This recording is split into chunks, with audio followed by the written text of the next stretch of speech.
हमसे कोई पूछेगा कि ये डिस्ट्रीब्यूशन में कितनी एनर्जी का लॉस हुआ, हम निकाल देंगे कि देखो आधी एनर्जी तो गायब हो गई। कहाँ गायब हो गई?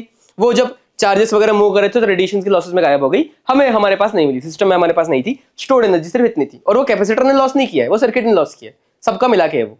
कैपेसिटर ने कोई रेजिस्टेंस का लॉस नहीं किया, ये हमें ध्यान रखना है। चलिए नेक्स्ट आगे बढ़ते हैं। ओहो, अब देखो ये क्वेश्चन थोड़ा सा इंटरेस्टिंग है, देखें। हाँ जी, तो ये थोड़ा इंटरेस्टिंग क्वेश्चन लग रहा है कि the 4 arms of a Wheatstone bridge have the following resistances. सबका रेजिस्टेंस दिया हुआ है मुझे, और वो galvanometer of 50 ohm resistance is connected across BD. Calculate the current through the galvanometer when a potential difference of 10 volt is maintained across AC. भाई battery दी हुई है, रेजिस्टेंस दी हुई है, अलग अलग व्हीटस्टोन ब्रिज दिया हुआ है, लेकिन क्या ये व्हीटस्टोन ब्रिज बैलेंस्ड है? क्या रेशियो सेम है क्या यहाँ पे? देखो ना, ये है ऊपर 10:1 और नीचे है कितना 12:1 आ रहा है यहाँ तो ये बैलेंस नहीं है। और अगर बैलेंस नहीं है तो क्या करोगे? या तो नोडल लगाओगे ऊपर वाले नीचे वाले पॉइंट में, जो नोड्स है वहां पर आप पोटेंशियल निकाल के करंट निकाल लोगे, एक तरीका। या फिर अगर मैं एनसीईआरटी के एग्जांपल की बात करूं 3.7, तो उन्होंने इसको केवीएल केसीएल से सॉल्व किया है, तो मैं उसी केवीएल केसीएल की इक्वेशंस पर ही जा रहा हूं ताकि आपको वहां से रिलेट भी हो सके और जो आपने ऑलरेडी पढ़ा है उसे आप एक बार देख भी सके। केवीएल केसीएल में क्या करते हैं, देखो इन्होंने ऑलरेडी केसीएल तो यूज कर ही रखा है कि मान रखा है कि यहां से करंट आई आ रहा होगा और आई डिवाइड होगा ऊपर I1 में, नीचे होगा I2 में, फिर I1 यहां पर आकर नीचे गया IG, गैल्वेनोमीटर में जो करंट जा रहा है उसको मान लिया उन्होंने IG, और ये आ गया I1 माइनस IG, फिर IG और I2 आके यहां पर बन गया I2 प्लस IG और बाहर निकल गया। ठीक, ये मुझे मालूम पड़ गया। तो करूं कैसे, सोचो कैसे?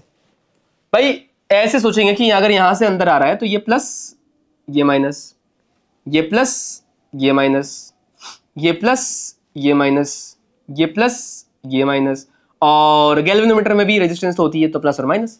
रेजिस्टेंस में हमेशा पोटेंशियल हाई से लो की तरफ करंट जाता है। फिर बैटरी है, या पोटेंशियल है लो पोटेंशियल। बैटरी में करंट की डायरेक्शन डिपेंड नहीं करती, बैटरी मतलब जो बड़ी वाली लाइन है वो सिंबलाइज ही करी कि हाई पोटेंशियल है। फिर अब क्या करें? अब बेटा देख, अलग अलग लूप्स में इक्वेशन लिखते हैं, मुझे IG निकालना है, ठीक बात है, तो IG तो लेने की कोशिश करूंगा ही मैं। पहले मैं ले लेता हूं A B D और A से B जा रहा हूं, फिर D जा रहा हूं और फिर A आ रहा हूं। शुरू करते हैं A से, तो क्या लिखूं पहले कि भाई डिक्रीज हुआ कितना 100 इंटू I1, तो माइनस ऑफ 100 I1। फिर क्या, फिर यहां से नीचे आया तो फिर डिक्रीज हुआ कितना 15 इंटू IG, तो यह आ गया माइनस 15 IG। अब क्या हुआ, अब मेरे पास यहां से इधर गया मैं तो इंक्रीज हुआ, माइनस से प्लस जा रहा हूं मतलब पोटेंशियल बढ़ रहा है, केवीएल लगाना सीख रहे हैं हम लोग, तो यह देगा प्लस 60 I2। बता भाई कोई दिक्कत? और ये मेरे पास आ गया इक्वल टू 0। थोड़ा सिंप्लीफाई अगर करूंगा मैं तो 5 से डिवाइड कर सकता हूं, है ना, तो ये आ जाएगा मेरे पास, अच्छा -5 से कर देता हूं, माइनस भी हटाता हूं आगे का, तो ये आ जाएगा मेरे पास 20 I1 प्लस 3 IG और माइनस में 12 I2 equal to 0। This is equation number 1। पहले लूप में मैंने इक्वेशन लिखी, और इसी तरह से मैं बहुत, देखो ना कौन कौन से लूप्स बन सकते हैं यहाँ पे। एक ये वाला लूप बन सकता है कौन सा, B C D और B, फिर एक ये बड़ा लूप बन सकता है कौन सा, A B C D A, फिर कौन सा बन सकता है बाहर वाले, देखो ये A D C और फिर आके, ठीक बात है क्या? तो इस तरह से मैं अलग अलग लूप देख के और इक्वेशंस बनाऊंगा। एक और बना देते, देखो कौन सी, ये कौन सा लूप लें, बाहर वाला लूप लेते हैं, तो ये लिया मैंने, बी सी डी और बी। कोशिश करो कैसे लिखेंगे। बी से सी, पॉजिटिव से नेगेटिव यानी कि पोटेंशियल ड्रॉप, नेगेटिव लिखना पड़ेगा मुझे, माइनस साइन लगाना पड़ेगा। कितना ड्रॉप? आई इंटू आर, तो -10 इंटू I1 माइनस आई जी। फिर देखो ये नीचे आया, यहां पे फिर इंक्रीज हो रहा है ये, है ना, तो +5 इंटू I2 प्लस आई जी, और फिर जब ये ऊपर गया तो फिर से +15 IG इक्वल टू 0। हाँ जी, सोच पा रहे हैं क्या? अगर मैं यहां पे सोचूं तो 5 से डिवाइड करता हूं मैं, और यहां पे आ गया मैं 5 से डिवाइड करके -2 मल्टीप्लाई भी कर देते हैं, तो I1 प्लस 2 IG, है ना, 5 गया तो प्लस I2 प्लस IG, और यहां पर 3 IG इक्वल्स टू 0। ठीक बात। तो मैं क्या देख पा रहा हूं? मैं देख पा रहा हूं कि भाई I1 तो यहां पे है -2 I1, एक ही है और है ही नहीं। IG है मेरे पास कितने? 3 और 3 6 IG, 6 IG। फिर कौन है? फिर है मेरे पास प्लस I2 इक्वल्स टू 0। देख भाई, पहले मेरे पास 3 अननोन्स थे, I1 I2 और IG। यहां पर भी मेरे पास 3 अननोन्स है, I1 I2 और IG। एक इक्वेशन अगर और आ जाए तो मेरा काम हो जाएगा। इंडिपेंडेंट इक्वेशन चाहिए मुझे। तीसरी इक्वेशन कहां से निकाल दूं? एक लूप ले लेता हूं। कौन सा लूं? चलिए, तो एक लूप और मान लेते हैं कोई सा, और मेरा मन कर रहा है कि मैं लूप मान लेता हूं। कौन सा? ये बाहर वाला मान लूं, ये पूरा वाला, है ना। एक बार मान के देखते क्या होता है। तो जब मैंने बाहर वाला लूप मानने की कोशिश करी तो यहां से शुरू किया। देखो पहले लूप कौन सा मान रहा हूं? लूप मान रहा हूं मैं ए डी सी, और फिर घूम के आ गया ए पर। ए से डी देखो क्या है, ये प्लस, ये माइनस, ये प्लस, ये माइनस। चलो भैया, तो ए से डी में मैंने देखा कि ये है -60 I2, -5 I2 प्लस IG, और यहां आके मैंने देखा +10 इक्वल्स टू 0। मन कर रहा है कि इसको 5 से डिवाइड कर ही देते हैं। तो ये आ गया मेरे पास -12 I2 माइनस क्या हो गया? हाँ, -I2 माइनस IG और +2 इक्वल्स टू 0। हाँ जी, तो क्या बन रहा है ये मेरे पास बन रहा है -13 I2। ओ भाई साहब, क्या हो गया इसको?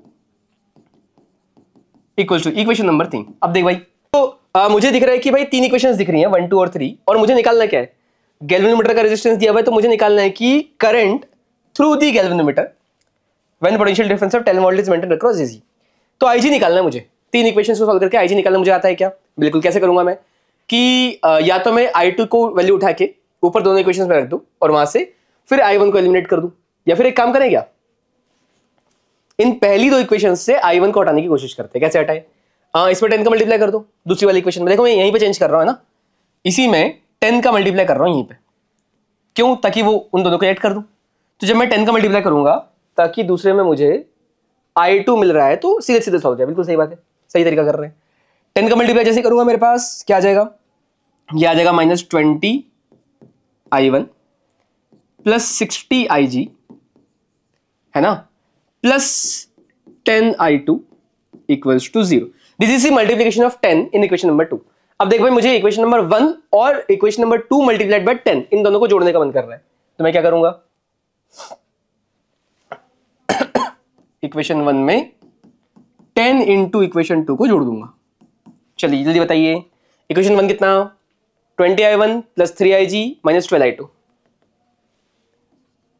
20 I1 प्लस 3 IG माइनस कितना? कहाँ है? -12 I2 इक्वल्स टू 0। अगला कौन है? -20 I1 plus 60 IG plus 10 I2। तो -20 I1 plus 60 IG plus 10 I2। थोड़ा सा लेंदी जा रहा है, लेकिन हमें सही अगर करना है तो आराम आराम से ही करने की जरूरत है। माइनस किया, ये आ गया मेरे पास कितना? 63 IG। ये मेरे पास आ गया -2 I2 इक्वल्स टू 0। ले भैया, आप इक्वेशन नंबर 3 और इक्वेशन नंबर 4 को सॉल्व करके मुझे लगता है कि आप आराम से इसका आंसर निकाल सकते हो, है ना। एक बार आंसर निकालना और चेक करना, एनसीईआरटी में 3.7 पर आपको ये क्वेश्चन मिलेगा। चलिए आगे बढ़ते हैं। क्वेश्चन नंबर 4 पर आ जाते हैं। 4 हो चुका हमारा। क्वेश्चन नंबर 5 क्या बोल रहा है भैया कि एक लॉन्ग स्ट्रेट वायर है, सर्कुलर क्रॉस सेक्शन एरिया उसका रेडियस ए है, स्टेडी करंट आई उसमें है। फिर क्या हो गया, फिर वो बोल रहा है कि हमें आउटसाइड और इनसाइड पॉइंट पर मैग्नेटिक फील्ड निकालनी होगी, है ना, कैलकुलेट द मैग्नेटिक फील्ड। तो आउटसाइड तो मुझे पता है, आउटसाइड में it acts as a point, वो स्ट्रेट वायर।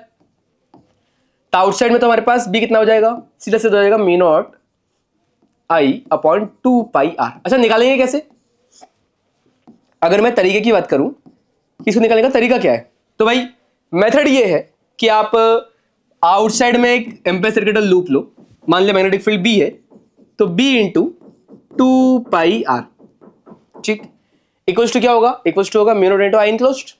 तो यहां पे हो जाएगा म्यू नॉट इंटू आई पूरा का पूरा आ जाएगा मेरे पास में। तो ये बी की वैल्यू आ गई यहां पर साफ साफ कितनी, mu naught I upon 2 pi R. हाँ ना बोल भाई, ठीक बात है क्या। फिर मैंने बोला कि अच्छा और कुछ अगर सोचना तो क्या सोचूंगा, अगर मैं इनसाइड की बात करूंगा तो इनसाइड में मुझे किसी आर डिस्टेंस पर निकालना है, ये अंदर वाले लूप में, है ना। उसके लिए क्या करूं मैं, उसके लिए मैं करूंगा कि बी इंटू मान लिया 2 pi R, length will be mu naught into I enclosed. अब अंदर आई कितना है वो निकालने के लिए क्या करूं, वो निकालने के लिए पूरे में आई था, पर यूनिट एरिया निकाला, वो आ गया मेरे पास पाई ए स्क्वायर। कितने एरिया में निकालना है, पाई आर स्क्वायर, पाई से पाई कैंसल, तो बताओ ना क्या आ रहा है, और देखो देखो देखो आर स्क्वायर, यस, तो एक आर से एक आर भी कैंसल, तो मेरे पास बी आ रहा है mu naught I R upon 2 pi A square, है ना। चलिए ये मेरे पास इनसाइड और आउटसाइड मैग्नेटिक फील्ड कितनी कितनी वैल्यू आ रही है वो आ गया।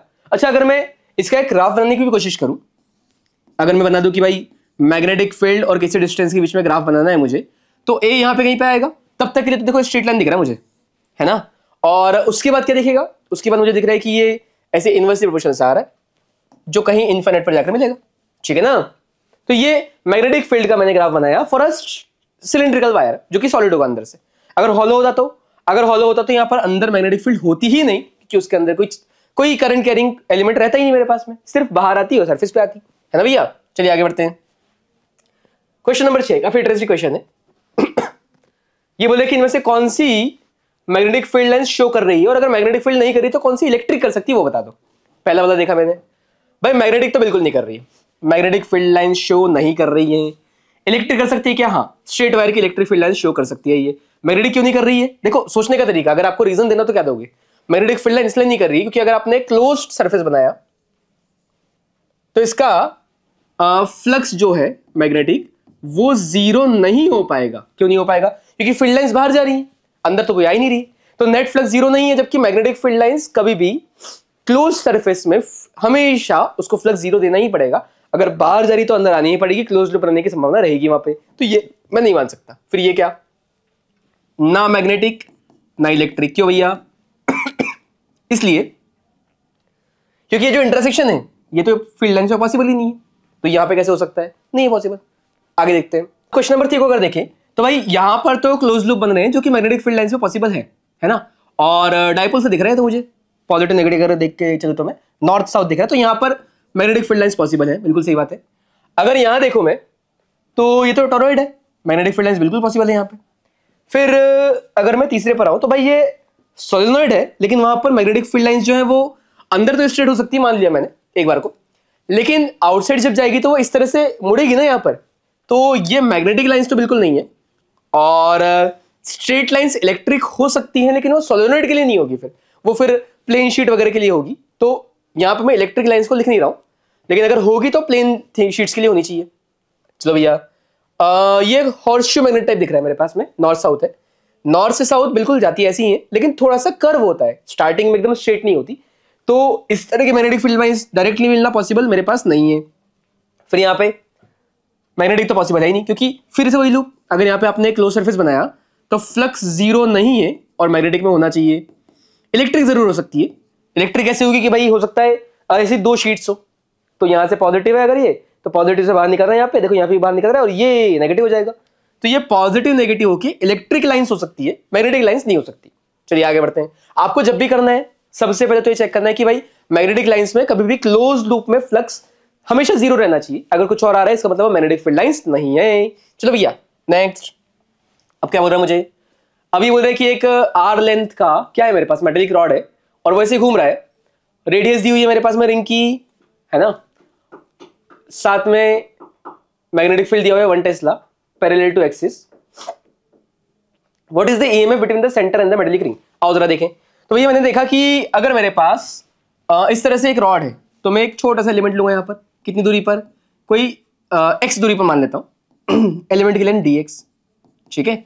अब क्या करूं मैं, तो मुझे बोला गया कि इस छोटे से पार्ट में, यहां पर इतने से पार्ट में जब ये मूव करेगा तो ये थोड़ा सा मैग्नेटिक फील्ड लाइंस को कट करेगा और इस वजह से वहां पर हो सकता है कि इंड्यूस्ड ईएमएफ प्रोड्यूस हो। वो इंड्यूस्ड ईएमएफ कितनी होगी अगर मैं निकालूं, तो भाई छोटे से पार्ट के अगर मूव कर रहा है, देखो ना इसकी वेलोसिटी कितनी होगी, वेलोसिटी होगी इसके पास में आर ओमेगा, या एक्स अगर लेंथ है तो एक्स ओमेगा। तो मैं बोल सकता हूं कि भाई जो डीई होगा वो जगह मेरे पास बीवीएल छोटे से पार्ट का, और मैग्नेटिक फील्ड बी है मेरे पास में, वी की वैल्यू एक्स ओमेगा है मेरे पास में, और लेंथ डी एक्स है मेरे पास में। टोटल का अगर निकालूंगा मैं तो ई मेरे पास आ जाएगा कितना, बी ओमेगा एक्स का इंटीग्रेशन एक्स स्क्वायर बाय 2, कहां से कहां तक करना है जरा भैया बताओ, तो 0 से लेंथ एल तक करना है, था रेडियस आर तक करना है अगर मेरे पास में, तो ये मेरे पास आ जाएगा half B omega R square, है ना। अगर मेरे पास half B omega R square आ गया तो मैं सीधे बोलूंगा कि अगर आंसर निकालना चाहा तो ईएमएफ आ जाएगा हाफ बी कितना है 1 टेस्ला, ओमेगा कितना है वो देखो 50 रिवॉल्यूशंस पर सेकंड दिया हुआ है, तो वो फ्रीक्वेंसी दिया हुआ है। फ्रीक्वेंसी ओमेगा कैसे निकालते हैं, 2 पाई एफ करके, तो ओमेगा आ जाएगा मेरे पास 2 पाई और फ्रीक्वेंसी कितनी 50, साथ में आर स्क्वायर है। अब रेडियस कितनी भाई 1 मीटर की रेडियस दी हुई है मुझे, तो 1 का स्क्वायर तो 1 ही आ जाएगा, यानी कि 2 से 2 कैंसिल, और मैं साफ साफ बोल सकता हूं कि मेरा आंसर आ गया 50 पाई, है ना। ये आ गया मेरे पास ईएमएफ वोल्ट। चलिए नेक्स्ट अगला क्वेश्चन देखते हैं। भाई अगला क्वेश्चन क्या बोल रहा है मुझे कि a wheel with 10 metallic spokes each 0.5 metre long is rotated with speed. देखो ना ये व्हील ये ऐसे स्पोक्स है, क्या लास्ट क्वेश्चन इस क्वेश्चन में कुछ अंतर है क्या, हाँ है, बहुत सारे स्पोक्स है, लेकिन जरा सोचो ना कि सारे के सारे अगर घूमेंगे मैग्नेटिक फील्ड, मान लिया मैग्नेटिक फील्ड ऐसे अंदर ऐसी है और अगर ये ऐसे घूम रहा है तो V क्रॉस B सारा का सारा पॉजिटिव अंदर आ जाएगा, नेगेटिव बाहर बाहर आ जाएगा ऐसा। अब ये सारे की सारी पैरेलल बैटरीज बन गई ना, और अगर पैरेलल बैटरीज है मेरे पास में तो ईएमएफ एक का निकालो चाहे सबका निकालो, आना तो बराबर ही। तो मैं एक का किसी का अगर देखूंगा तो ईएमएफ कितना आएगा, ईएमएफ आएगा मेरे पास half B omega R square, अभी देखा था मैंने। अब देखो ये क्या बोल रहा है, ओमेगा दिया हुआ मेरे पास में 120 रिवॉल्यूशन पर मिनट, 10 स्पोक्स दिए, उससे फर्क नहीं पड़ता मुझे, लेंथ 0.5 मीटर दी हुई है मेरे पास में। अर्थ मैग्नेटिक फील्ड का कौन सा कंपोनेंट दिया है, हॉरिजॉन्टल कंपोनेंट, ओके। तो जरा सोचो वो क्या रहा है कि अगर टायर ऐसे ऐसे घूमेगा तो अर्थ की मैग्नेटिक फील्ड एक तो आएगी हॉरिजॉन्टल, एक आएगी वर्टिकल। वर्टिकल से फर्क ही नहीं पड़ता क्योंकि हमें तो परपेंडिकुलर कंपोनेंट चाहिए जो कि हमारी व्हील के परपेंडिकुलर हो। तो मैं इसी कंपोनेंट की बात करूंगा जो कि 0.4 जी, जहां पर जी की वैल्यू गॉस की वैल्यू है 10⁻⁻⁴ टेस्ला। तो हमें निकालना क्या है, हमें बोला गया कि भाई what is the induced EMF between the axle and the rim, यानी कि ये ई की वैल्यू निकालनी है। सीधा सीधा आ गया हाफ बी कितना मैग्नेटिक फील्ड कितना है भैया 0.4, और जी की वैल्यू मैं लिख सकता हूं 10⁻⁴। फिर ओमेगा कितना है, ओमेगा है मेरे पास में 120 रिवॉल्यूशंस पर मिनट, यानी कि 2 पाई, और एफ कितना 120। फिर आर स्क्वायर, अब देख 0.5 का स्क्वायर, तो ये 0.5 का मल्टीप्लाइड बाय 0.5, सॉल्व करूंगा आंसर निकालूंगा। देखो इजी है, 2 से 2 कैंसिल, और मैं सीधे बोल सकता हूं कि पॉइंट से पॉइंट कैंसिल, 48 इंटू वहां पे आ गया मेरे पास 0.25, साथ में आ रहा है मेरे पास पाई इंटू 10⁻⁴, ये आ रहा है मेरे पास नेट पोटेंशियल जो कि उसके एक्सल पर बीच में और आसपास जो रिम है वहां पर लग रहा होगा, डिफरेंस आ रहा होगा। चलिए आगे बढ़ते हैं, नेक्स्ट क्वेश्चन नंबर 9 देखते हैं। काफी इंटरेस्टिंग क्वेश्चन है, मजे आएंगे। भाई क्वेश्चन बोल क्या रहा है कि 0 से बी तक तो मैग्नेटिक फील्ड है और बी के बाद मैग्नेटिक फील्ड है ही नहीं, तो पूछ रहा है कि वो फ्लक्स में वेरिएशन कितना होगा, फील्ड में वेरिएशन कितना होगा, ईएमएफ में वेरिएशन कितना होगा, फिर फोर्स में कितना होगा, सारी चीजें आप बता दो। अगर मैं सबसे पहला वेरिएशन देखूं तो सबसे मुझे समझ में आ रहा है कि फ्लक्स का वेरिएशन 0 से बी तक में तो इंक्रीमेंटल होगा, उसके बाद क्या होगा कांस्टेंट हो जाएगा, फिर क्या होगा डिक्रीज होगा।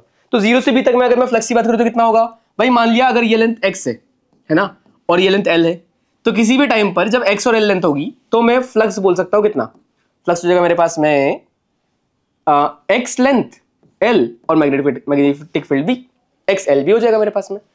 फिर कहां कब तक होगा ये होगा भाई जब तक मैं टाइम की वैल्यू 0 से यहां तक, इतना टाइम कितना होगा, ये होगा बी अपॉन वी।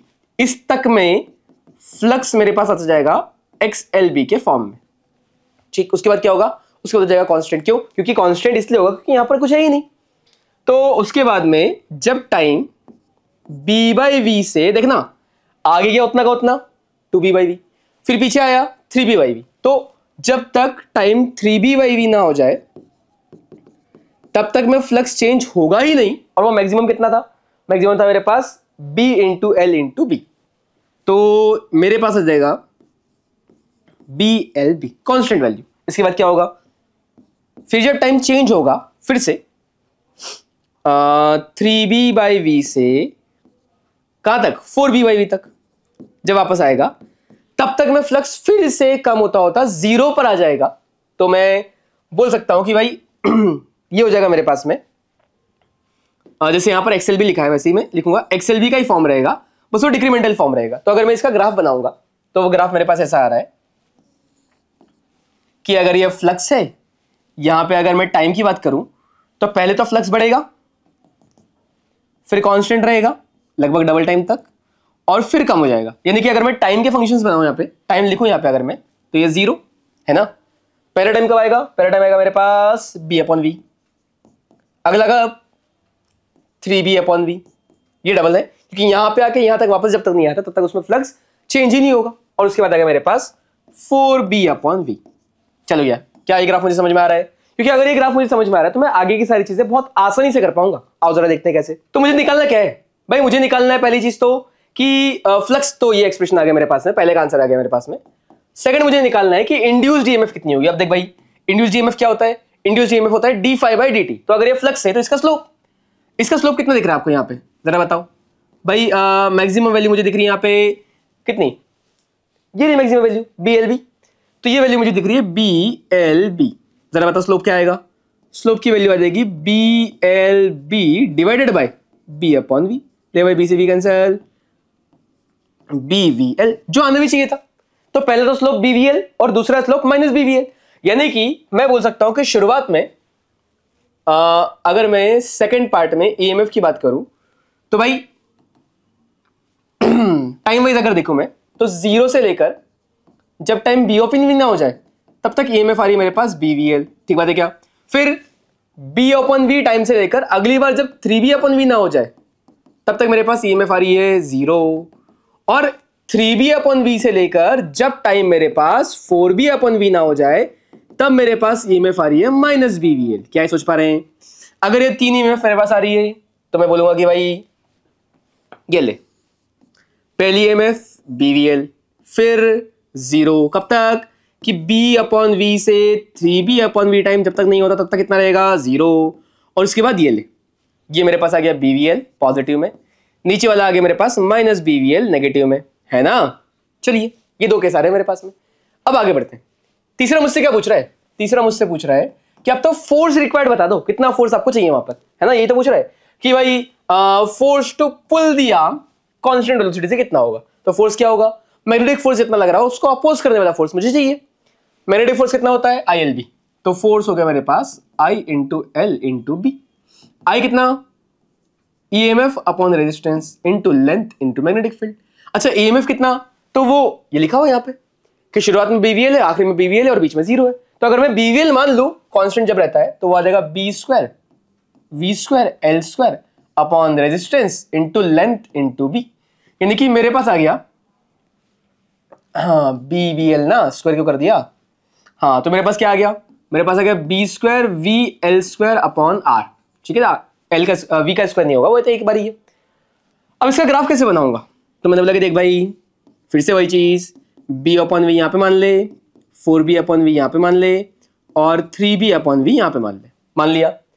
अगर ऐसे मान लिया तो शुरुआत में मेरे पास फोर्स जो है वो है B² VL²। चल, शुरुआत में फोर्स कुछ है यहाँ पे, फिर फोर्स 0 है, और फिर फोर्स है इतना।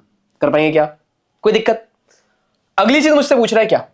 अगली चीज मुझसे पूछ रहा है वो कि भाई आप ना अब पावर डिसिपेटेड की बात कर दो, जूल हीटिंग निकाल दो कितनी हो रही है। तो वो होती है मेरे पास कितनी? I²R, है ना, यही तो होती है, या V²R कर देंगे।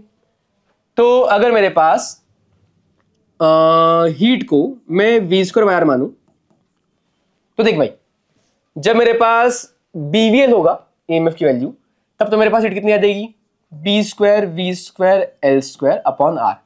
और जब कुछ नहीं होगा EMF, तब मेरे पास हीट होगी 0।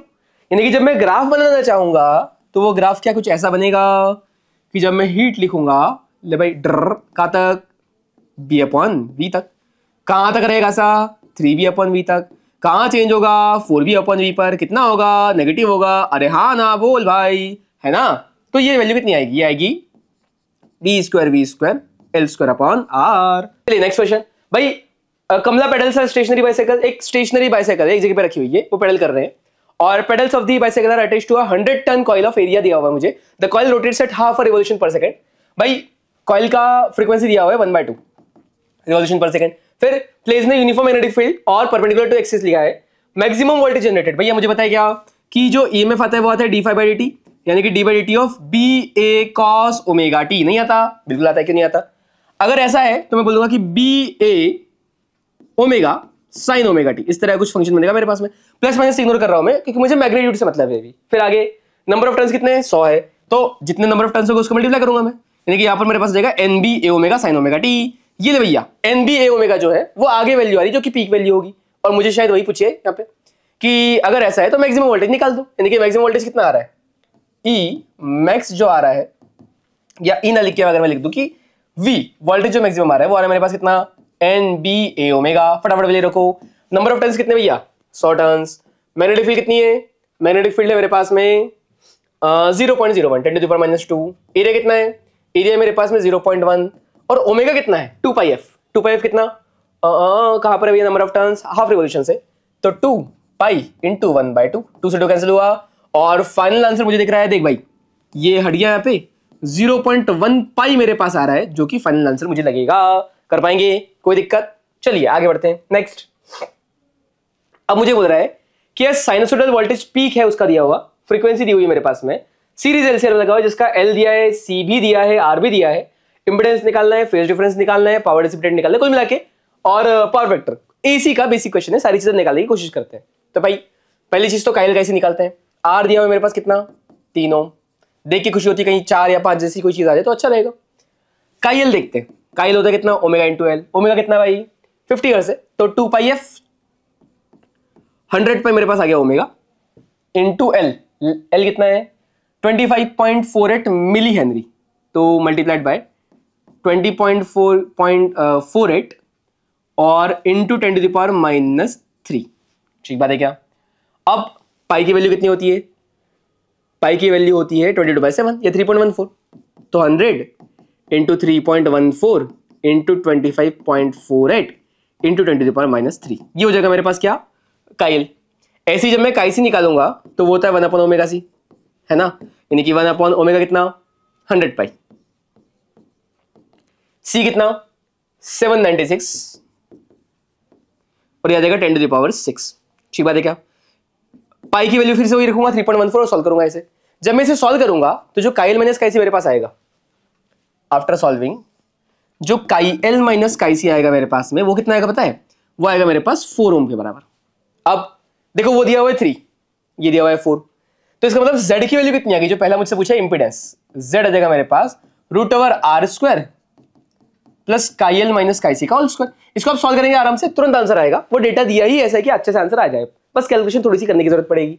तो ये मेरे पास जाएगा बेटा 5 ओम, और ये देखते ही खुश हो गए, क्यों, क्योंकि देखो अगर इंपीडेंस 5 ओम आ गया तो phase difference between voltage and the source and the current, भाई फेज डिफरेंस अगर मुझे निकालना है तो एक काम करते ना, cos फाई मुझे पता है कितना होता है, R/Z होता है, फाई आ जाएगा मेरे पास में। तो जब मैं cos फाई की वैल्यू देखूंगा R/Z, R मेरे पास दिया हुआ है कितना 3, Z कितना दिया है 5। चलो भैया अगर cos फाई 3/5 आ गया तो देखना ऐसा आ गया तो 3/5 थोड़ा सा अजीब ट्रायंगल बन गया, ये देखो 3/5 ये है फाई।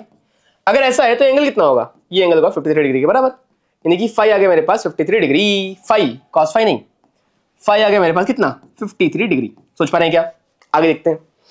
अगला मुझे बोल रहा है कि भाई सी देखो, the power dissipated in the circuit. अब अगर मुझे पावर निकालना बेटा थर्ड पार्ट, तो मैं बोल सकता हूं कि पावर की वैल्यू तो होती है Vrms Irms cos फाई। तो Vrms Irms cos फाई की अगर हम बात करें कुछ दिया है क्या मुझे? यस, पीक वैल्यू दी हुई है 283 और करंट मुझे दिया नहीं है कहीं पर, तो मैं एक काम करता हूं ना, इसको लिख देता हूं v² by R into cos phi. चलेगा ना? अब देखो आगे क्या, या सीधे एक काम करता, रुक जाओ, ये VRMS, IRMS क्या होगा? IRMS होगा भाई VRMS divided by Z into cos phi, ये तो चलेगा। VRMS 283 डिवाइडेड बाय √2, ये आ जाएगा 283 बाय √2 और वो 2 बार स्क्वायर कर देंगे, 1/z 5 है, कॉस फाई की वैल्यू 3/5 है। क्या हम इसे सॉल्व कर पाएंगे? है ना?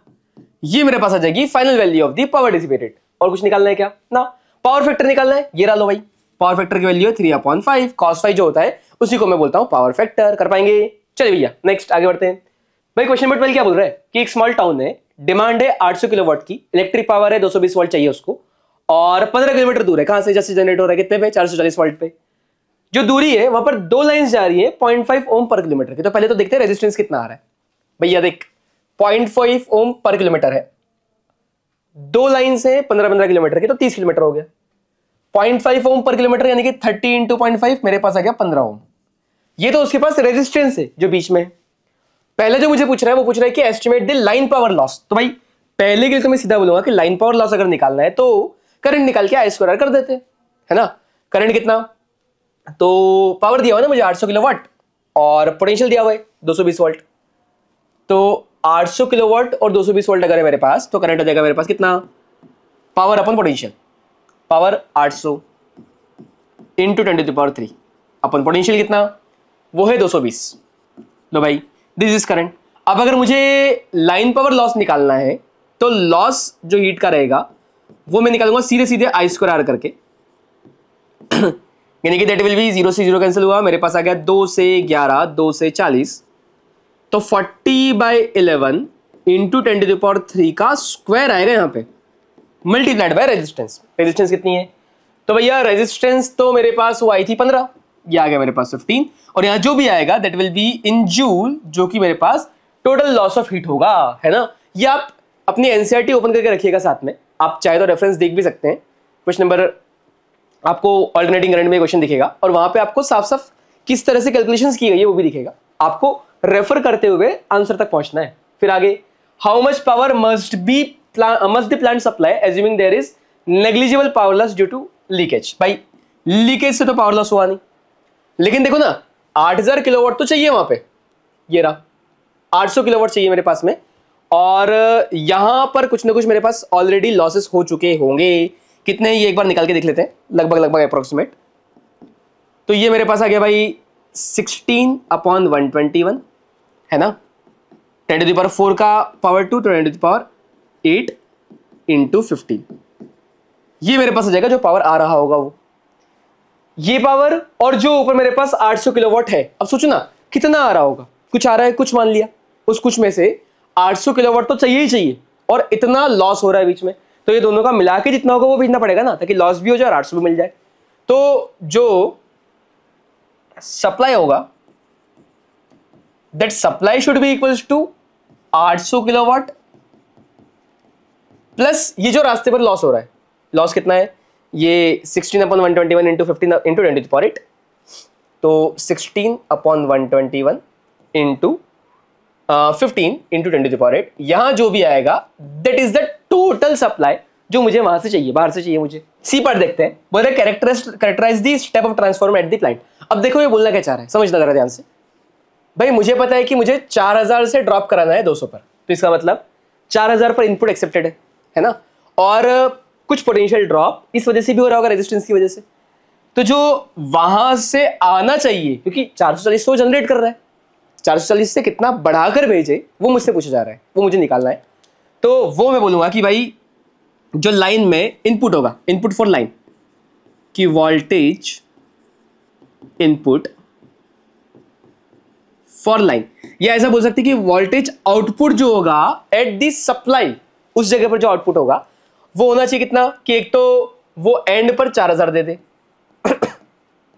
प्लस वो IR का लॉस भी झेल ले यहां पर, तो 40/11 इंटू 10⁻³ है ना, this is I, into resistance जो मेरे पास आई थी कितनी 15, ये टोटल मिला के जितना आ रहा होगा उतना मेरे पास आउटपुट के टाइम पर पोटेंशियल आना चाहिए। और वो आउटपुट के टाइम पर कैसे आएगा, वो स्टेप अप से आएगा, क्योंकि वो तो 440 दे रहा है। 440 में जितना भी एक्स्ट्रा होगा वो स्टेप अप मुझे करना पड़ेगा। क्या सोच पा रहे हैं क्या, है ना भैया? चलिए आगे बढ़ते हैं। नेक्स्ट क्वेश्चन नंबर 13 क्या बोल रहा है मुझे, ये बोल रहा है कि a parallel plate capacitor with circular plate of radius दिया हुआ है 1 मीटर का, कैपेसिटेंस दिया हुआ है 1 नैनोफैरेड और रेजिस्टेंस भी दिया हुआ है, सब कुछ ही दिया हुआ है, देखो बैटरी भी दिया हुआ है। तो एक आरसी सर्किट है कुल मिला के, और इस आरसी सर्किट में किसी पॉइंट पी, ये पॉइंट है हाफ वे बीच में एकदम, centre and the periphery of the plates after T equals to 10⁻³ second मुझे निकालना है। टाइम कांस्टेंट टाउ है और प्लेट्स के बारे में कुछ इन्फॉर्मेशन है क्या, एरिया वगैरह, सर्कुलर प्लेट की रेडियस 1 मीटर ये दिया हुआ तो है। अब देखो जरा करना क्या है भाई। पहले तो मैं अगर यहां पर मैग्नेटिक फील्ड वगैरह कुछ निकालना चाहता हूं इस जगह पर, तो उसके लिए मुझे यहां पर एक लूप मानना पड़ेगा ऐसा एकदम बीचों बीच में, ठीक।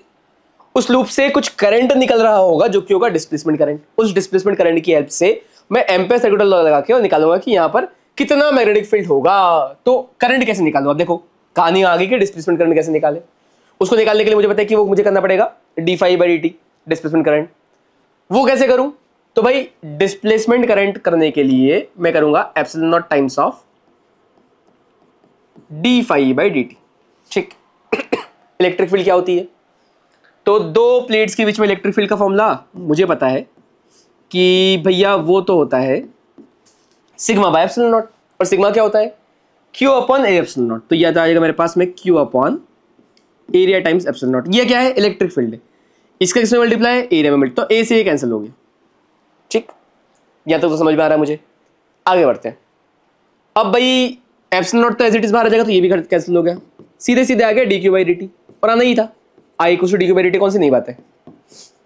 जब ये निकाला मैंने तो ये मेरे पास कौन सा आ रहा है।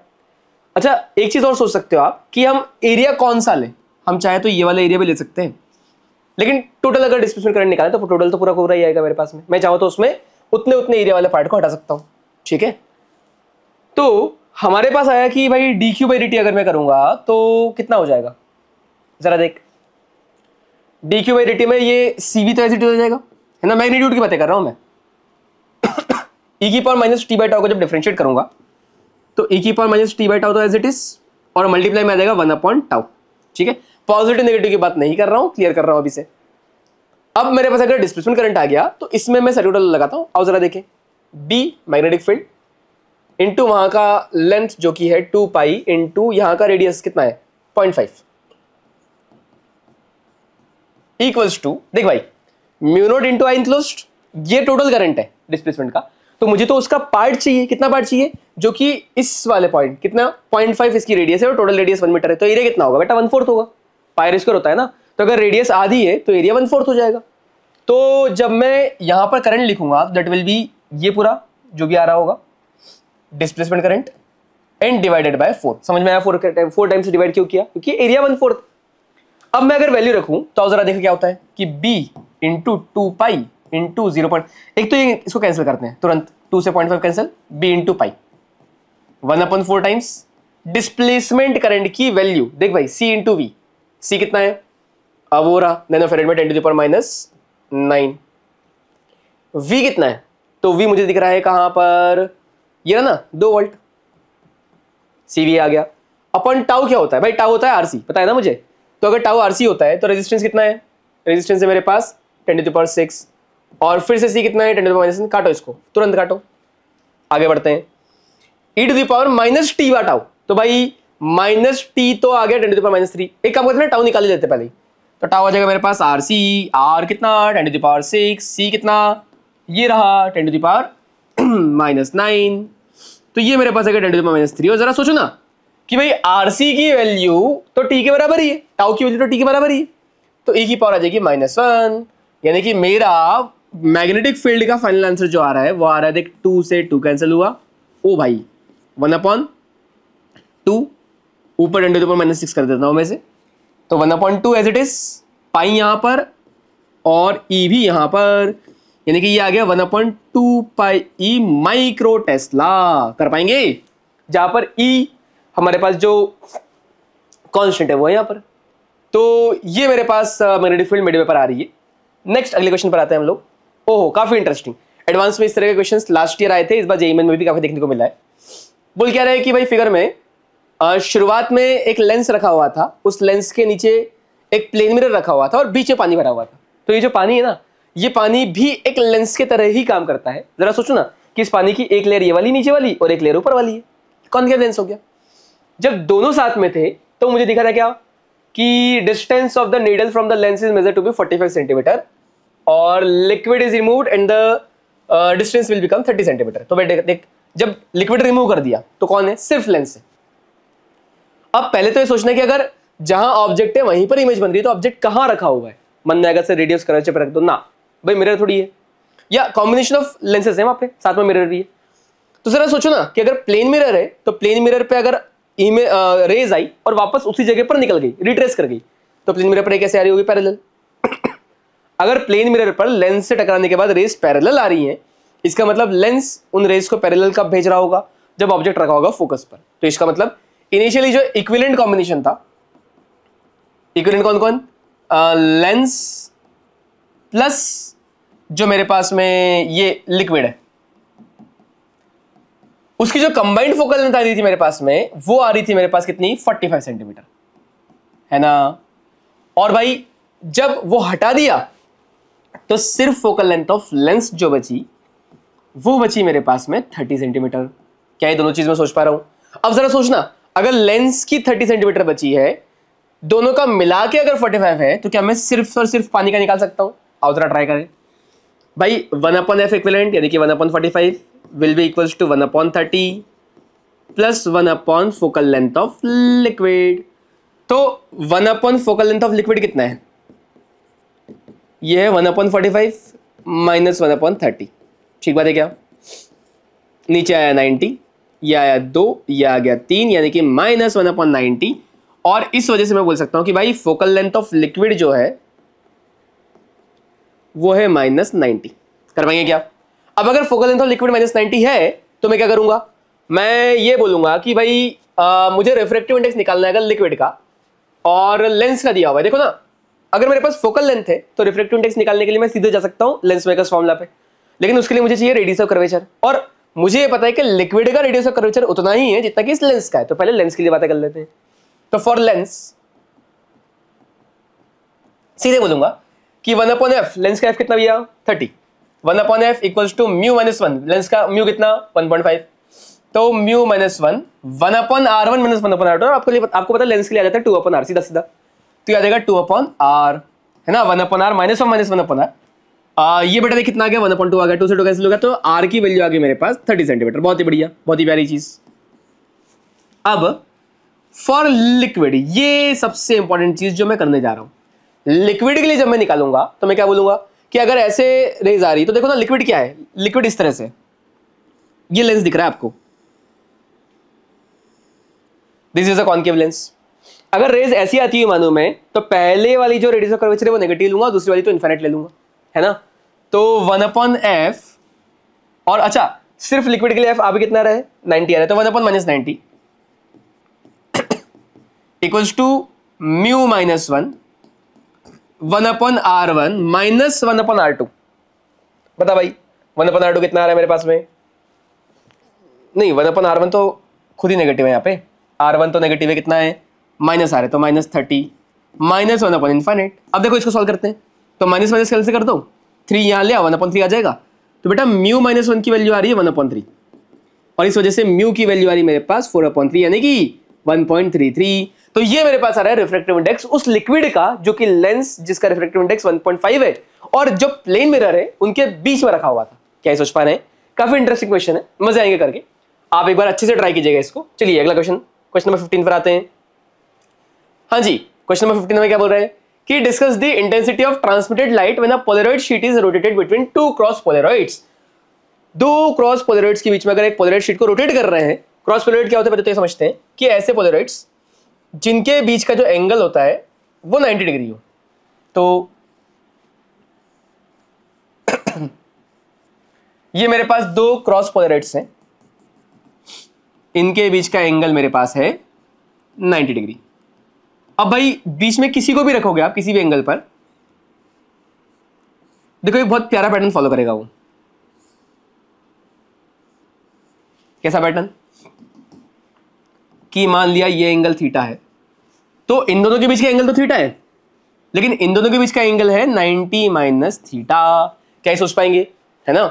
अगर ऐसा है तो हम क्या बोले कि अगर इंटेंसिटी कुछ आ रही है, मान लिया आई नॉट आ रही है, अब वो कैसी है, अनपोलराइज है, पोलराइज है, उसके मैं पोलराइज्ड ही मान रहा हूं उसे, वरना आई नॉट बाय 2 करना पड़ेगा, वो नहीं मान रहा मैं।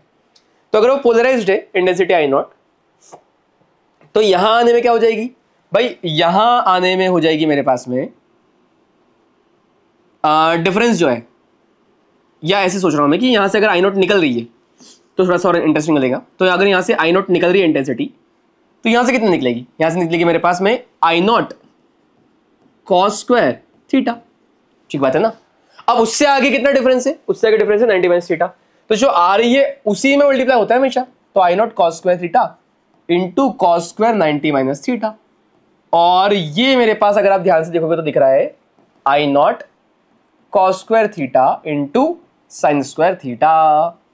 या अगर और सिंप्लीफाई करूं तो एक काम करते हैं, 4 का मल्टीप्लाई 4 का डिवाइड करते हैं, तो 2 का स्क्वायर डिवाइडेड बाय 4। मैं बोल सकता हूं कि भाई आई नॉट बाय 4 और मुझे मिल रहा है साइन 2 थीटा का स्क्वायर, यानी कि साइन स्क्वायर 2 थीटा, है ना? तो ये मेरे पास आ रहा है फाइनल फंक्शन। अब अगर मैं बोलूं कि भाई ये मैक्सिमम कब होगा, तो आप बोल दोगे कि जब ये साइन वाली वैल्यू मैक्सिमम हो। कब? तो साइन 2 थीटा मैक्सिमम कब होगा? जब 2 थीटा की वैल्यू 90 होगी, यानी कि थीटा होगा 45 डिग्री। तो this will be maximum when theta is 45 degree. एकदम बीचों बीच होगा, तब मेरे पास मैक्सिमम आ रहा है। बाकी मैं इस तरह से ग्राफ बना के आंसर निकाल सकता हूं। कर पाएंगे क्या? चलिए आगे बढ़ते हैं। Question number 16। ओहो, 3 लाइट जानी, ग्रीन ब्लू और रेड, और मुझे किस तरह से पास कौन होगा वो रिट्रेस करना है, ट्रेस करना है सारे रास्ते। तो पहले तो मैं निकालता हूं कि कौन सी बाहर जा पाएगी और कौन सी नहीं जा पाएगी। मुझे पता है कि भाई सारा का सारा खेल टीआईआर का है। अब यहां पर सारी ही लाइट जो है वो एंगल बना रही होगी बेटा 45 डिग्री। ठीक बात है क्या? अगर एंगल 45 डिग्री बन रहा है तो मैं बोल सकता हूं कि जो क्रिटिकल एंगल अगर 45 मानूं किसी लाइट का, तो उसका म्यू कितना होगा? उस मटेरियल का म्यू होना चाहिए 1/sin थीटा सी, यानी कि 1/sin 45, और ये मेरे पास आ गया √2 यानी कि 1.414। तो भैया रिफ्रैक्टिव इंडेक्स 1.414 आ रहा है किसके लिए? जिसका क्रिटिकल एंगल 45 डिग्री होगा उसके लिए। जरा सोचो, अगर मैं रिफ्रैक्टिव इंडेक्स और बढ़ा दूं तो क्रिटिकल एंगल और कम हो जाएगा, इनवर्सली प्रोपोर्शनल है। तो if mu is greater than 1.414 then theta will be less than 45 degree. ठीक है भैया? तो इसका मतलब टीआईआर किसके लिए होगा? यहां तो 45 डिग्री ही है, टीआईआर उसके लिए होगा जिसका रिफ्रैक्टिव इंडेक्स 1.414 या उससे ज्यादा हो, उसके लिए मैं बोल सकता हूं कि टीआईआर होगा। अगर मैं तीनों लाइट्स को देखूं तो भाई 1.414 यहां भी आ रहा है ज्यादा, यहां भी आ रहा है ज्यादा, लेकिन कौन से में? रेड में ज्यादा नहीं आ रहा है। तो मुझे दिखेगा क्या? मुझे ये दिखेगा कि भाई जो रेड लाइट है, ये रेड है ना, रेड लाइट तो ऐसे आगे निकल गई, लेकिन जो बाकी के 2 लाइट्स हैं ग्रीन और ब्लू, वो ट्रेस करती हुई टीआईआर दिखाएंगी, और अगर यहाँ पे टीआईआर दिखा दिया तो यहां से बाहर निकलना ही पड़ेगा उन्हें, है ना? तो इस तरह से मुझे दिख रहा है कि किस किस स्लाइड के बारे में कैसे कैसे कमेंट में कर पाऊंगा। कर पाएंगे? चलिए आगे बढ़ते हैं। नेक्स्ट, इलेक्ट्रोमैग्नेटिक वेव है, मेगाहर्ट्ज फ्रीक्वेंसी दिया हुआ है मुझे, ई दिया हुआ है, बी निकालना है। देखो आसान है ये तो भाई, क्या मुझे पता है ना कि E/B जो होता है वो किसके बराबर होता है? भाई E/B सी के बराबर होता है। तो ई दिया है, अगर बी निकालना है तो बी हो जाएगा E/C। ई कितना? 6.3, सी कितना? 3 × 10⁸। ये तो आसान क्वेश्चन है, और मजे की बात है कि जेईई में बहुत सारे बार पूछे भी गए हैं। तो ये आ जाएगा मेरे पास 2.1 × 10⁻⁸ टेस्ला, है ना? चलिए आगे बढ़ते हैं। नेक्स्ट, अब भाई when a voltage drop across a PN junction diode is increase from 0.7 to 0.71 the change in the current is 10। Delta आई मुझे दिया हुआ है कितना? 10 मिली एम्पेयर, 10⁻³ एम्पेयर, और डेल्टा वी मुझे दिया हुआ है 0.1 वोल्ट। अगर मैं रेजिस्टेंस की बात करूं तो आर होता है क्या? V/I, यानी कि डेल्टा वी अपॉन डेल्टा आई। ठीक बात? डेल्टा वी 0.1, डेल्टा आई 10⁻², ऊपर है 10⁻⁻1, नीचे 10⁻3, यानी कि मेरे पास आ रहा है 10 ओम। सीधा खत्म आंसर। सर ये रेजिस्टेंस कौन सी वाली है? देखो V इक्वल टू आर जैसा कुछ लगाया है, लेकिन directly V equal to R नहीं है, ओम्स लॉ नहीं है भाई ये। तो ये क्या है? ये मैंने लगाया dynamic resistance, delta V upon delta E करके आंसर निकाला सीधा सीधा। कर पाएंगे? चलिए नेक्स्ट। ओहो, न्यूक्लियर का क्वेश्चन दिख रहा है तो, कि binding energy per nucleon versus mass number curve is shown based on the graph arrange x w and s in the increasing order of stability. और मुझे पता है कि स्टेबिलिटी जिसका बाइंडिंग एनर्जी पर न्यूक्लियन ज्यादा है उसकी ज्यादा होगी वरना कम होगी। बाइंडिंग एनर्जी पर न्यूक्लियन ही दिया हुआ है मेरे पास में, तो x की स्टेबिलिटी ज्यादा, फिर w, फिर s और फिर y।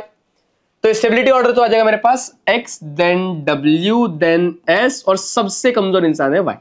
चलिए आगे बढ़ते हैं। Right the relation between the relevant a and z values for the following nuclear reaction. भाई s कौन है? कहां पर है s? किधर है भैया? जल्दी बताओ। ये रहा a और z।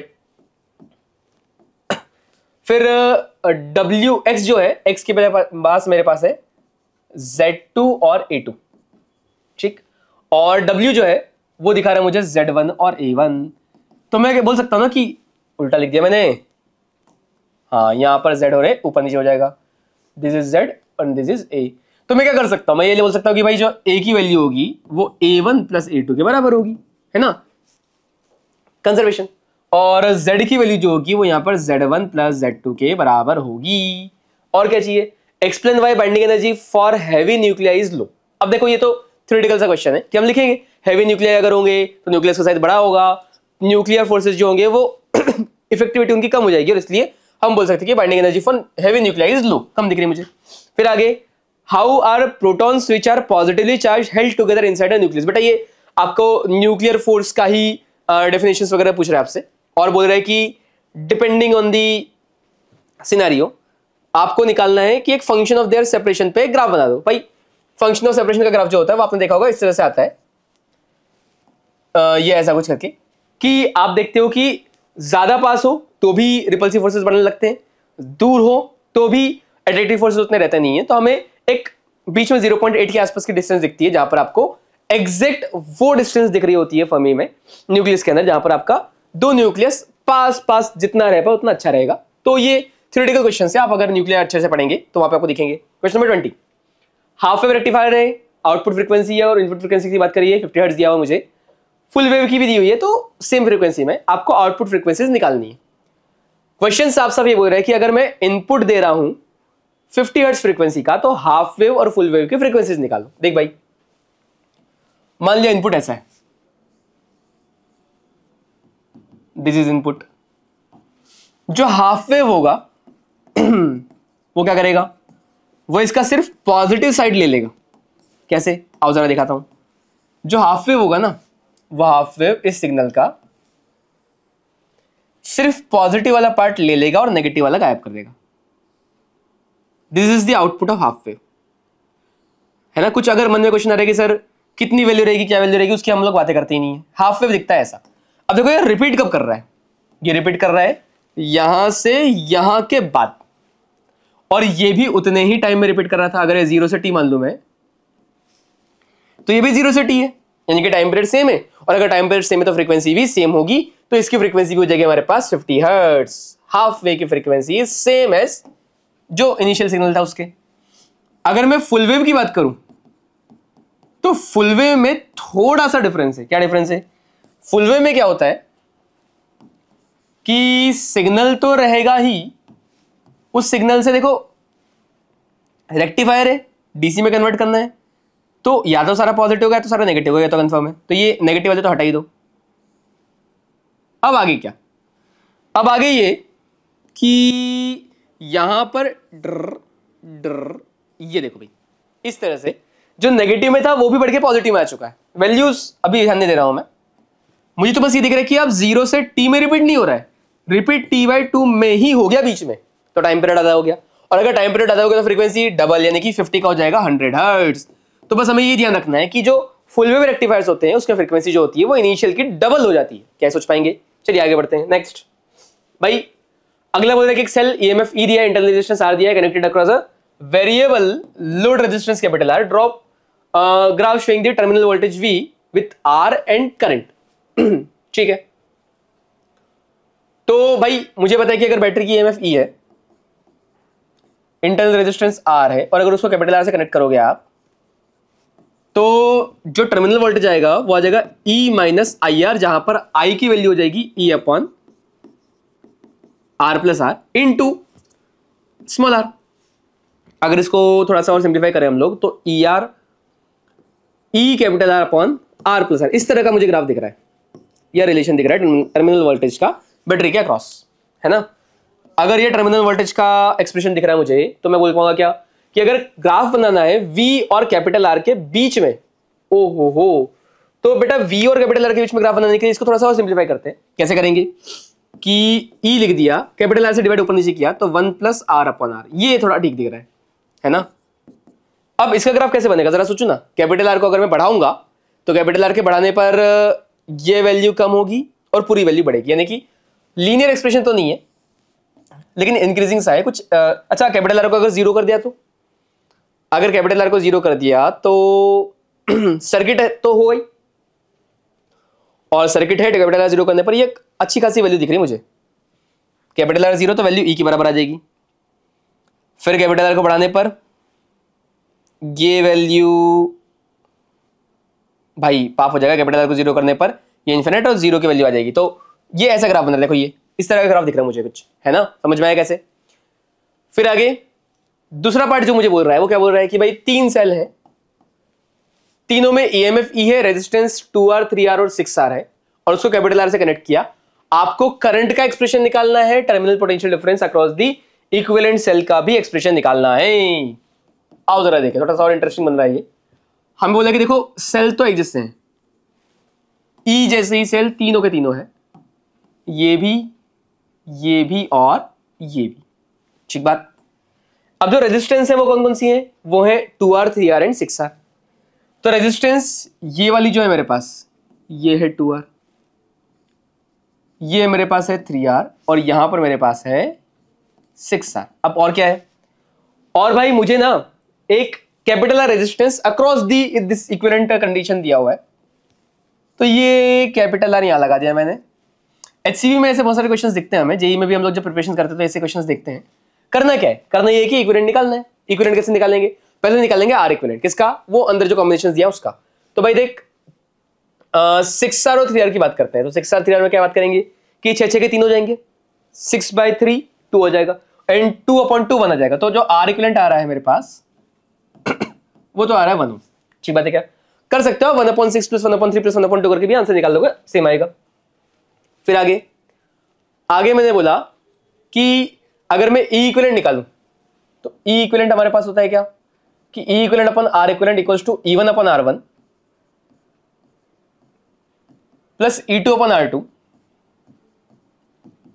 प्लस E3/R3 कर पाएंगे। ये मेरे पास 1R है, और ये यहां पर मैं सॉल्व करने की कोशिश कर रहा हूं, तो R तो सारे कैंसिल हो गए। अब देख आगे, E इक्विवेलेंट की वैल्यू भाई E/2 plus E/3 plus E/6, LCM तो 6 आ रहा है, एलसीएम लिया मैंने 6, ऊपर बचा 3, फिर बचा 2E, और फिर बचा E। देख जरा क्या आ रहा है, 6E/6 आ रहा है, तो E ही आ रहा है ये तो। ओ भाई साहब, सब सेम आ रहा है। अगर E ही आ गया तो ये कॉम्बिनेशन मुझे दिखेगा कैसे, ये कॉम्बिनेशन मुझे दिखेगा कि भाई यहां पर E इक्विवेलेंट है जो कि E के बराबर है, यहां पे R इक्विवेलेंट जो कि R के बराबर ही है, और यहां पर एक रेजिस्टेंस कैपिटल R लगा हुआ है। अब बता क्या निकालना है। देख मजे की बात है कि ये और ये सेम दिख रहा है मुझे, तो एक्सप्रेशन फॉर करंट ये रहा, यहां जो आया था सामने, अरे कहां आया, निकाल देते हैं। तो करंट का एक्सप्रेशन E/R प्लस R, ले भाई और क्या चाहिए बता। फिर टर्मिनल पोटेंशियल डिफरेंस ये रहा भाई, ये इक्विवेलेंट सेल का टर्मिनल पोटेंशियल डिफरेंस यही तो आएगा। तो ये मेरे पास सेम टू सेम केस बन रहा है, बस यहां पर कॉम्बिनेशन बन रहा है और वहां पर कॉम्बिनेशन नहीं था। चलिए आगे बढ़े, नेक्स्ट भाई 22 क्वेश्चन क्या बोल रहे हैं, differentiate between distance of closest approach and impact parameter. Basic theoretical question है। डिस्टेंस ऑफ क्लोजेस्ट अप्रोच होता है कि अगर मेरे पास दो कोई पार्टिकल्स है, अगर इसको फिक्स कर रखा है मैंने, तो ये कितना पास तक आकर और फिर रिटर्न हो जाए, ये रिटर्न हो जाए फिर कहीं निकल जाए, ये होता है डिस्टेंस ऑफ क्लोजेस्ट अप्रोच। या फिर दूसरा केस क्या हो सकता है कि अगर मेरे पास एक कुछ पार्टिकल ऐसा है यहां पे, एक यहां पर, और ये हेड ऑन जा ही नहीं रहा है कुछ ऐसे जा रहा है, ऐसे, है ना, और इस लाइन से सेंट्रल लाइन जो है ये दूरी कितनी है, इसको बोलते हैं हम लोग इंपैक्ट पैरामीटर। डिफरेंस समझ में आ रहा है। एक तो है कि कितना नियरेस्ट आ रहा है, और दूसरा ये कि भाई आने में जो सेंट्रल लाइन है और जो वेलोसिटी वेक्टर की लाइन है उन दोनों के बीच का सेपरेशन कितना है। ये है मेरे पास इंपैक्ट पैरामीटर। इसको हम लोग कहां पे यूज करते हैं, अगर आप केटीजी का डेरिवेशन देखेंगे 11th क्लास में तो वहां देखिएगा ये, और या फिर आप जब आप वो अल्फा स्कैटरिंग एक्सपेरिमेंट देखेंगे तो वहां पर भी इसकी बात थोड़ी बहुत की जाती है। अब determine the distance of closest approach when an alpha particle of kinetic energy 3.95 mega electron volt approaches the nucleus of Z79 stops and reverse. तो देख भाई, छोटा सा पैरा सा अल्फा पार्टिकल, चार्ज 2e है इसका, काइनेटिक एनर्जी दी हुई है मुझे कितनी 3.95 मेगा इलेक्ट्रॉन वोल्ट। यस, ये आ रही होगा ऐसा, और आने में किसके पास आया, तो भाई ये आया है Z = 79, तो यानी कि 79e इतना चार्ज है उसके पास, ये आया होगा। जितनी काइनेटिक एनर्जी है वो पास आते आते पोटेंशियल में कन्वर्ट होगी, और एक समय ऐसा आएगा जब काइनेटिक एनर्जी हो जाएगी 0। भाई this is the distance of closest approach, ये तो मुझे निकालना है।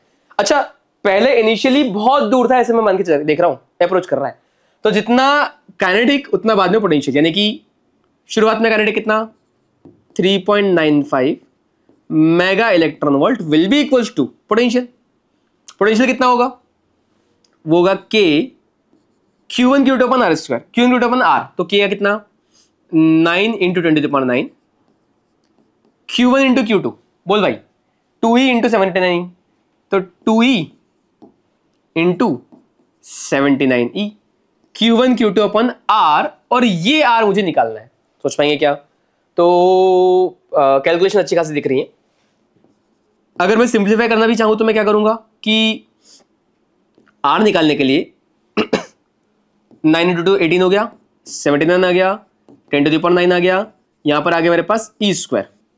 नीचे अगर मैं देखूंगा तो मैं देखूंगा 3.95 आ रहा है मेरे पास में, साथ में मल्टीप्लाई e का और साथ में 10⁶ का, तो एक ही तो कैंसिल हो गया मेरे पास में, 10⁶ से यहां पर 3 आ जाएगा, और इसको सॉल्व करने की कोशिश करूंगा मैं। जो भी मेरा आंसर आएगा that will be the distance of closest approach, और यहां पर मेरा आंसर मीटर में आएगा क्योंकि मैं सारी की सारी चीजें ऐसे यूनिट्स में लेकर सॉल्व करने की कोशिश कर रहा हूं। ठीक है भैया, चलिए आगे बढ़ते हैं।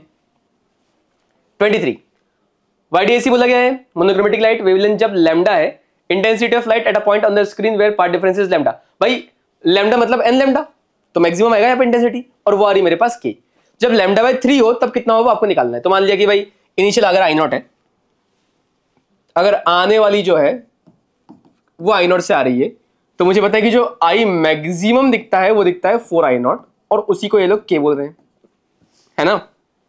फिर अगर λ/3 हुआ तो ΔΦ कितना होगा, तो ΔΦ आ जाएगा मेरे पास में 2π/λ इंटू Δx, जो कि है λ/3, ये आ जाएगा मेरे पास 2π/3।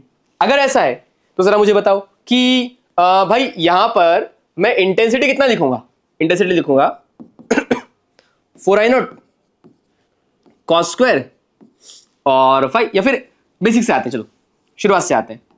मैं लिखूंगा कि भाई इंटेंसिटी आ जाएगी I1 plus I2 plus 2√I1I2 और cos ΔΦ कितना cos 2π/3। अब देखो 2π/3 है कितना, ये 120 डिग्री है। जरा मुझे बताना कि I0 I0 2I0, तो 2I0 तो कॉमन आ गया, 1 प्लस cos 120 कितना होगा। अगर मैं cos 120 की बात करूं तो हो जाएगा cos 180 माइनस 60, cos 180 माइनस 60 यानी कि cos 60, नेगेटिव में वो भी, तो माइनस cos 60 यानी कि माइनस 1/2। ले भाई अगर ऐसा है तो मेरे पास आंसर आएगा I0।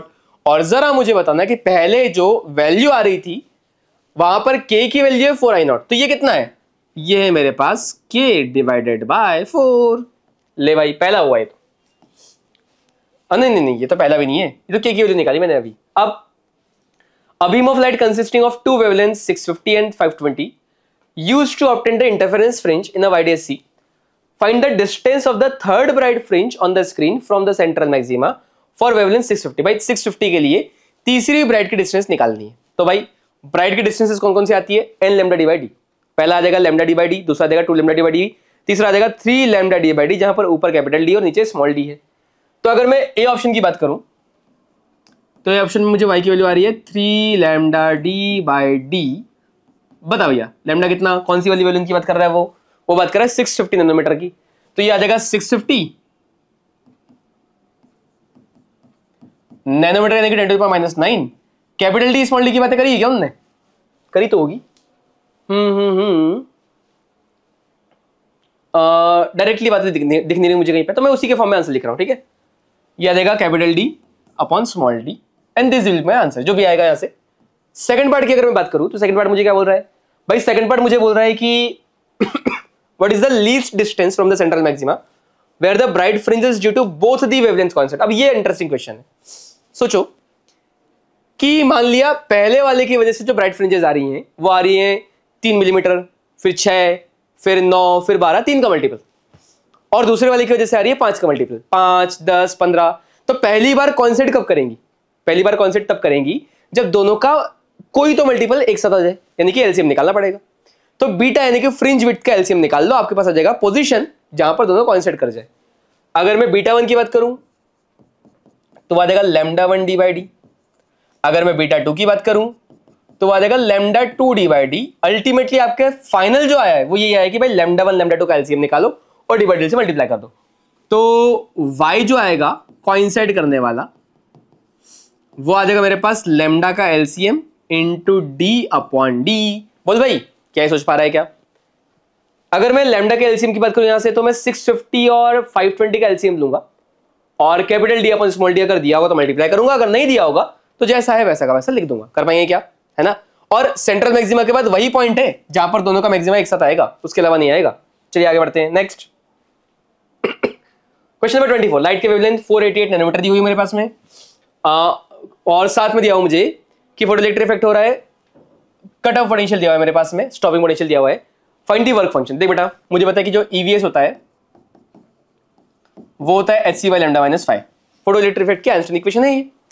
अगर ईवीएस ऐसा है तो ये तो आ जाएगा मेरे पास में 0.38 ई, ठीक, इक्वल्स टू नैनोमीटर में 1240 ले रहा हूं एचसी की वैल्यू, वरना जो क्वेश्चन में दी होगी एग्जाम में दी होगी उसको लूंगा मैं -5। ये भी अप्रोक्सीमेट है, ठीक है, ये भी ईवी में ही आंसर आएंगे सारे। तो 5 की वैल्यू आ रही है मेरे पास 1240 अपॉन 488 माइनस 0.38, आंसर आएगा इलेक्ट्रॉन वोल्ट में। अच्छा ये 4 से डिवाइड किया तो 122,310 और सॉल्व करूंगा, आंसर निकालूंगा जो भी होगा, कोई बहुत बड़ी चीज नहीं मेरे लिए। लेकिन हाँ ध्यान ये रखूंगा कि जब भी मैं आंसर निकालूं एचसी की वैल्यू अगर नैनोमीटर में दिए तो 1240 के आसपास ले सकता हूं, अगर एंगस्ट्रॉम में दिए तो 12400 यूनिट कन्वर्जन के हिसाब से ले सकता हूं, और जब भी लूंगा answer will be in electron volt और समथिंग। ठीक है भैया, चलिए आगे बढ़ते हैं। नेक्स्ट क्वेश्चन नंबर 25 बोल रहा है कि अगर आर की value r0 a to the power 1/3 होती है तो आपको न्यूक्लियर डेंसिटी लगभग सेम रहती है, ऐसा बताना है। मुझे पता है डेंसिटी क्या होती है मास अपॉन वॉल्यूम, तो मास अपॉन वॉल्यूम यानी कि 4/3 पाई r0 a to the power 1/3 का क्यूब। बोल भाई, यानी कि मेरे पास आ गया a अपॉन ये 3 4 पाई r0 क्यूब a से a कैंसिल, मेरे पास आ गया 3/4 पाई r0 क्यूब। बोल भाई, और यहां देखो ना ये r0 तो कांस्टेंट है और a जो था वो हर न्यूक्लियस का अलग अलग था, लेकिन उसके इंडिपेंडेंट आ गया है, यानी कि उस पर डिपेंड कर ही नहीं रहा, सोचेंगे ही नहीं वहां पे। आगे बढ़ते हैं। 26 photon electron same energy E है, calculate the ratio of de Broglie wavelength. JEE का बहुत फेमस क्वेश्चन है। अगर फोटोन है तो मुझे पता है कि अगर इसकी एनर्जी ई है तो that will be H C by lambda, है ना। तो अगर मुझे यहां पर लैम्डा निकालना है तो that will be H C upon E. ठीक, ये तो हमें आ रहा है समझ में। अगला कौन? अगला अगर मेरे पास इलेक्ट्रॉन है तो इलेक्ट्रॉन के लिए भाई एनर्जी होती है हाफ mv², या काइनेटिक एनर्जी ना तो p²/2m चलेगा। p आ जाएगा मेरे पास √2me और लैम्डा आ जाएगा h upon √2m, where m is mass of electron and e is energy, जो कि इक्वल दी हुई है मुझे। Ratio of de Broglie wavelength in terms of mass and speed. Okay, अगर मुझे रेशियो निकालना है तो this is lambda of photon upon lambda of electron निकालना है। फोटोन इलेक्ट्रॉन, ये फोटोन का है, ये इलेक्ट्रॉन का है। यहां मुझे दिख रहा है एच सी अपॉन ई। पहला वाला तो है एच सी अपॉन ई, दूसरा वाला जो है देखो सेम एनर्जी दिया हुआ मुझे, तो दूसरा वाला जो है वो क्या है h अपॉन √2me। एच से एच कैंसिल हुआ, मेरे पास जो फाइनली आ रहा है वो आ रहा है ऊपर C, नीचे E रूट में आएगा बेटा, तो E नीचे और 2m ऊपर, तो 2m अपॉन E आ रहा है, साथ में बाहर C ही आ रहा है। क्या मुझे E को हटाने की जरूरत पड़ेगी? एक बार देख लेते हैं दोनों की एनर्जी। अच्छा, E वैसे क्वेश्चन में दिया हुआ है, सेम एनर्जी E है और मास और C के फॉर्म में मैं आंसर निकाल पा रहा हूं। तो this m is mass of electron. बस ये क्वेश्चन इंटरेस्टिंग इसलिए क्योंकि एक पार्टिकल नेचर की बातें कर रहा है हाफ mv स्क्वायर की, और दूसरा वो फोटोन है, वो वेव नेचर के हिसाब से अपनी एनर्जी निकाल रहा है। हमें दोनों को एक साथ देखने की आदत डालनी है, इसलिए क्वेश्चन इंपॉर्टेंट है। तो बच्चों, इस तरह से हमने जितने भी क्वेश्चंस आपको दिख रहे थे न्यूमेरिकल फॉर्म में, वो सॉल्व करने की कोशिश करिए, और मुझे आशा है कि आप लोग इन सारे न्यूमेरिकल्स को एक एक करके सॉल्व करेंगे और कल के लिए बहुत अच्छे से प्रिपेयर करेंगे। All the best.